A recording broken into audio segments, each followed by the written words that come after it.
So I noticed you mentioned Bambaataa a lot. Were you a member of the Zulu Nation? And if so, how did you get involved? Man, I was a member of the Zulu Nation. At first, I was a member of an organization called the Breakout Crew. It was a local crew here in Mount Vernon, and we were a part of the Zulu Nation. One of the things the Zulu Nation did is that they would go from project to project, from town to town, recruiting people into the organization. And so the crew that I was in, the Breakout Crew, was a part of the Zulu Nation. So we had our own identity, our own autonomy. But if Bambaataa ever called all of the crews together, all of the chapters together, we would be a part of the Zulu. So we were Zulu affiliates. And then probably my first year of college, I get to learn and meet Bambaataa myself personally. We had a mutual friend who was on drugs, and I actually called Bambaataa to ask would he talk to my friend who was actually falling off. This is when Dust was real strong, and he began to lose fights. He began to just fall off with his hygiene. And so I always had Bambaataa's number. On emergency purposes, I was told, do not call this number unless it's emergency. And so when I called him and I stated my purpose of why I needed his intervention to talk to the leader of one of the Zulu organizations I was in, he did. But he was actually touched by the fact that I would call him and ask him to help a fellow man, and we developed a relationship. And in fact, you mentioned Africa Bambaataa. It was Africa Bambaataa that gave me my first book, Message to the Black Man. It was Africa Bambaataa that gave me my first tape of Minister Farrakhan, him speaking at Rutgers University. It was Africa Bambaataa that actually took me to Chicago to my very first Savior's Day message to see Minister Farrakhan live. And ultimately, I left the Zulu Nation to join the Nation of Islam. For those who may not know what the Zulu Nation is, can you describe to the listeners what the Zulu Nation is? The Zulu Nation is an outshoot or an outbirth of the gangs that we had in the 70s, the 60s, and the 70s, particularly the Black Spades. Africa Bambaataa was a member of the Black Spades. And after seeing all of the killing, the black on black, the fratricide that was going on, he decided to create an organization along with 4 other brothers. They were originally 5 members.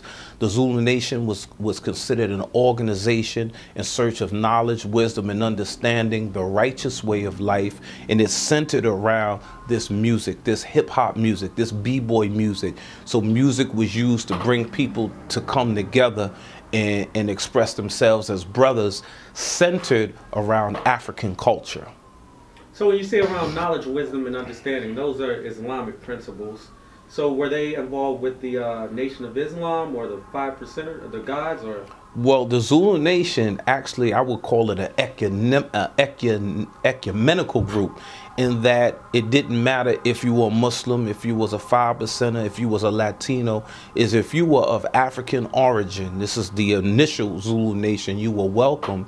And so Bambaataa was heavily influenced by the teachings of the Honorable Elijah Muhammad.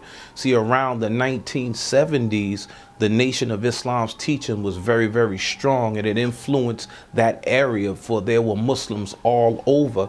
And so, in fact, in the original lessons, and some of my older Zulus who know their lessons, the goal of the Zulu Nation was to teach this information, but the ultimate goal of the Zulu was to join the teachings of the Nation of Islam under the leadership of the Honorable Elijah Muhammad and, of course, Brother Minister Farrakhan. So what was that first Savior Days like? So you're there with Africa Bambaataa. What is that like? Because, I mean, this is legendary when you think about it. We just got off tour. We did like a 40-city tour in Europe, mainly Italy. And so I remember when I came, I still had my sideburns, and I used to wear the Zulu medallions. And I was overwhelmed because I had never seen black people that disciplined. I never saw people show the outward respect for their woman. I never saw people who I didn't know just give me a demonstration of love. In fact, that impression overwhelmed me so much that I wanted to be a part of that. Do you remember the message from that Savior's Day? I tell you what I do remember. I remember it was during the time of Sister Tawana Brawley, the sister who had got raped in upstate New York. She was present. Brother Al Sharpton was present. Public Enemy was there. Some of the artists were there. It was during the time that black people were still conscious in the late 80s.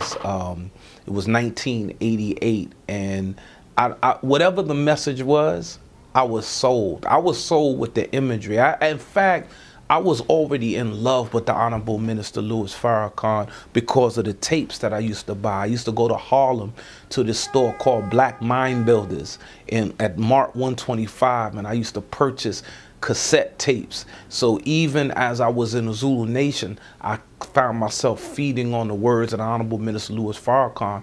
This was before internet, so you didn't have YouTube. You had to literally go down to Harlem and find the Muslim brothers, get a Final Call newspaper, and get one of the tapes. So I used to feed on that.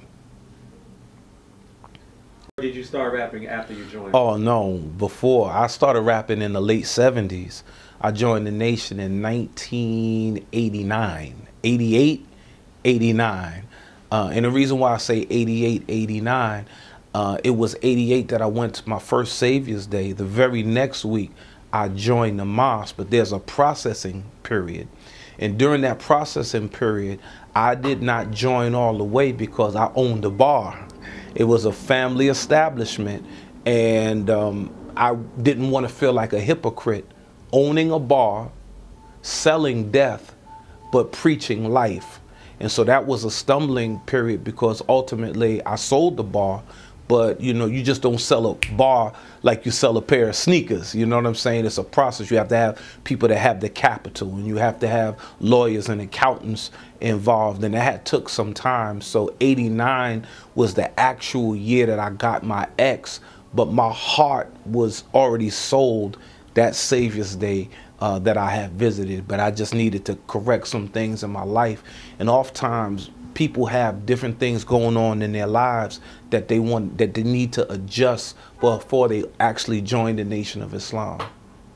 How did your rhyming style change once you joined the Nation versus before? My content became 100% conscious. Prior to me joining the Nation of Islam, I was more braggadocious, more misogynistic, more party.